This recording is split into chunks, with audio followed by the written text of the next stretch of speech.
നടി അൻസിബയുടെ പരാതിയിൽ ടിനി ടോമിന്റെ മൊഴി രേഖപ്പെടുത്തി. കടവന്ത്ര പോലീസാണ് മൊഴിയെടുക്കുന്നത്. തനിക്കെതിരായ പരാതി അടിസ്ഥാനരഹിതമെന്ന് ടിനി ടോം മൊഴി നൽകി. താൻ മോശമായി പെരുമാറിയിട്ടില്ലെന്നും അൻസിബ മതം മാറ്റാൻ ശ്രമിച്ചുവെന്ന് ആരോടും പറഞ്ഞിട്ടില്ലെന്നുമാണ് ടിനി ടോമിന്റെ മൊഴി. ആജ്ഞ രവീന്ദ്രൻ ചേരുന്നു. ആജ്ഞ, എന്താണ് നീക്കങ്ങൾ?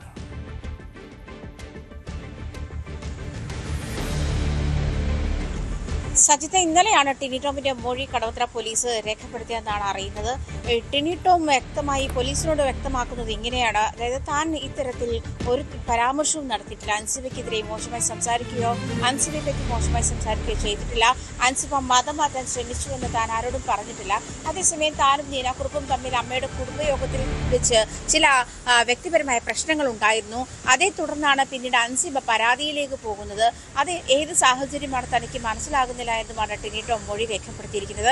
എന്തായാലും ഈ അൻസിബയുടെ പരാതിയിൽ അൻസിബ ഈ ടിനി ടോം തനിക്കെതിരെ സ്ത്രീത്വത്തെ പോലും മാനിക്കാത്ത തരത്തിലുള്ള പരാമർശങ്ങൾ നടത്തിയിരുന്നു. താൻ മതം മാറ്റാൻ ശ്രമിക്കുന്നു എന്നുള്ള പരാമർശങ്ങൾ നടത്തിയിരുന്നു. ടിനി ടോം ഒരു സാമൂഹ്യ വിപത്താണ് തുടങ്ങിയ തരത്തിലുള്ള പരാമർശങ്ങളായിരുന്നു അൻസിബയുടെ ഭാഗത്തു നിന്നുണ്ടത്.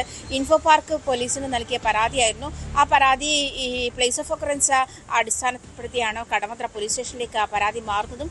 കടവന്ത്ര പോലീസ് കഴിഞ്ഞ ദിവസം ടിനി ടോമിന്റെ മൊഴിയെടുക്കുന്ന സാഹചര്യമുണ്ട്. അതേസമയം ശ്വേതാ മേനോന്റെ മൊഴിയും ഇന്നലെ പോലീസ് രേഖപ്പെടുത്തിയിട്ടുണ്ട്. ശ്വേതാ മേനോൻ അമ്മയുടെ പ്രസിഡന്റ് എന്നുള്ള നിലയിൽ ശ്വേതാ മേനോനാണ് ആദ്യം താൻ ഈ പരാതി നൽകുന്നത്. പക്ഷേ ഇതുമായി ബന്ധപ്പെട്ട ഒരു നടപടിക്രമങ്ങളും ശ്വേതാ മേനോന്റെ ഭാഗത്തുനിന്നും ഉണ്ടായിട്ടില്ല എന്ന് അൻസിബ പരാതിയിൽ പറയുന്നുണ്ട്. അതിന്റെ അടിസ്ഥാനത്തിലാണ് ശ്വേതാ മേനോന്റെ മൊഴിയും പോലീസ് രേഖപ്പെടുത്തിയിട്ടുള്ളത്.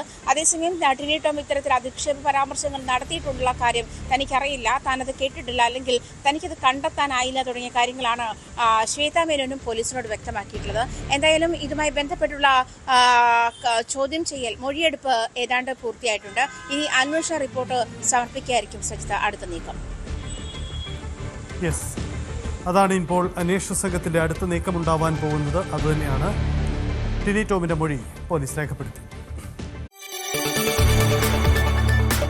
കൂടുതൽ വാർത്തകൾക്ക് news 18 Keralam YouTube channel subscribe ചെയ്യുക.